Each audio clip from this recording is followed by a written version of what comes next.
I usually start my video reviews out with an anecdote or a story, but with The Last of Us, I'm going to cut right to the chase.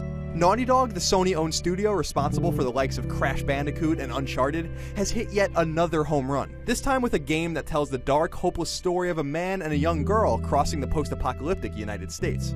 But this home run didn't just hobble over the outfield wall. It cleared the bleachers, it left the park, it soared into the parking lot and landed with a loud clunk on someone's windshield. The Last of Us is that good. That's significantly better than a vast majority of the games on the market, cementing itself not only as perhaps PlayStation 3's single best experience, but as further proof that Naughty Dog is the best developer in gaming.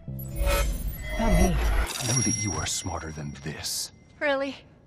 Guess what? We're shitty people, Joel. It's been that way for a long time. No, we are survivors. This is our chance. It is over, Tess! The Last of Us is a marvel of presentation, a game that puts you directly into a disheveled and destroyed United States and never lets you forget that you're surrounded by pain, by misery, and loss.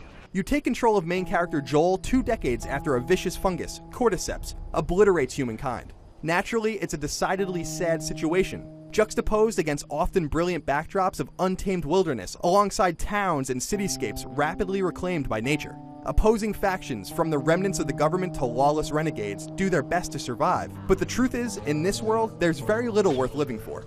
The Last of Us does a wonderful job of putting this hopelessness directly on your shoulders. The despair is tangible from start to finish. Everything littering the game's varied environments is there for a reason. Everything tells you a story from the subtle to the overt. The Last of Us does a brilliant job of setting the scene and making you feel like you're there.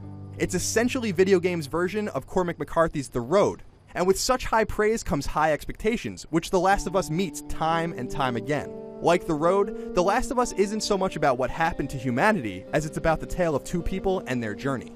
Joel's interactions with a girl, Ellie, drive the story forward, and Ellie quickly becomes the star. Their contextual conversations, which happen constantly, endear you to their evolving relationship. Man, this is kind of sad. What is? All this music that's just sitting here. No one's around to listen to it. While Joel perpetually has blood on his hands, a product of surviving in such an upside-down world, Ellie is more sympathetic. It's not that she's innocent, she too has killed to survive. It's more that she doesn't know any better. While survivors litter the game that once held a job and had a normal life in the world you and I know, she was born into this desolation, and her questions about what the real world was like before make for some of the game's most enjoyable discussions. After all, Ellie's not even quite sure what a job is, and the real world to her is nothing but a dream. Watching this dichotomy play out is one of The Last of Us's strokes of genius. Of course, the game is gorgeous to boot. It is perhaps PlayStation 3's prettiest game, both in-game and during cutscenes, and the aesthetics are only heightened by a beautifully written story and expert voice acting. These elements drive the story home and put it at the forefront of the experience. And that's a good thing, because as great as The Last of Us plays, at the end of the day, it's really all about the story.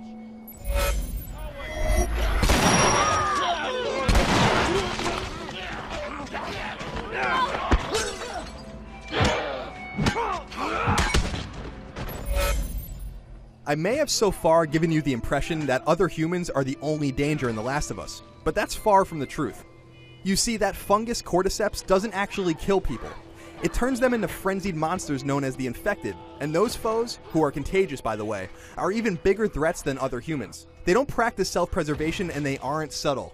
Whether you're fighting the lesser infected called runners or their blind, hyper-infected counterparts known as clickers, the fear is palpable, especially because if the latter so much as get their teeth into you, it's game over. Human enemies, on the other hand, are a bit smarter. They work together and react to what you do. You'll have to approach each fight differently, and this gives The Last of Us an amazing, perpetually unpredictable feel. To deal with his adversaries, Joel has a litany of weapons and makeshift items that rest at the heart of The Last of Us's superb combat system.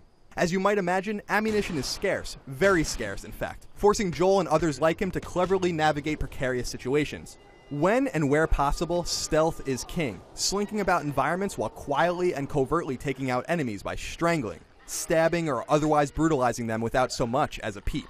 But when push comes to shove, hostilities are heightened, and it's not only your firearms that give you an edge.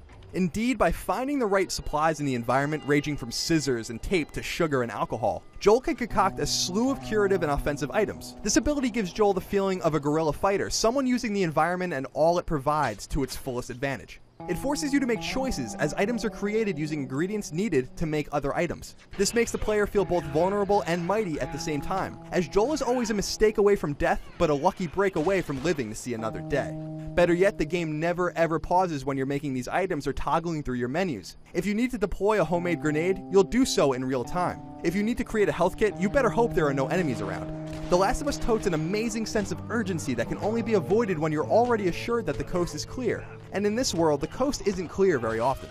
The Last of Us also comes packing a multiplayer mode, and much like Uncharted, it's an aside to its amazing single-player campaign. With that said, The Last of Us's multiplayer modes, Supply Raid and Survivors, are atypical multiplayer options and play wonderfully into The Last of Us's dire mood. What's most unique about them is their ingenious metagame slant that ties into each and every online match you play, no matter who you play with. By finding items throughout the map, you support a group of survivors that you're the leader of. The more you find, the more robust your group becomes, though the survivors you support are occasionally hit by disease and other dangers that you need to figure out ways around, usually by achieving certain statistical milestones in multiplayer maps. While multiplayer is in no way the focus of The Last of Us, it's a nice supplement to the campaign, and it's surprisingly thoughtful and engaging to boot.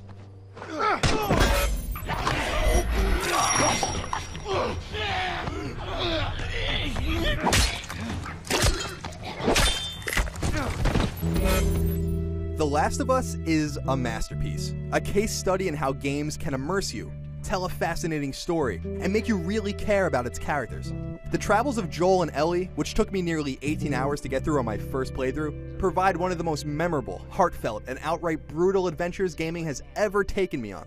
It's as undeniably brilliant as it is raw, brutal, violent, and hopeless. Naughty Dog should be applauded for leaving the PlayStation 3 with arguably its best game, before its successor, the PlayStation 4, arrives on the scene.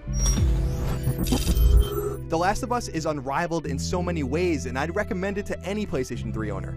It's truly a special, one-of-a-kind game. For more on all things PlayStation, keep it tuned to IGN.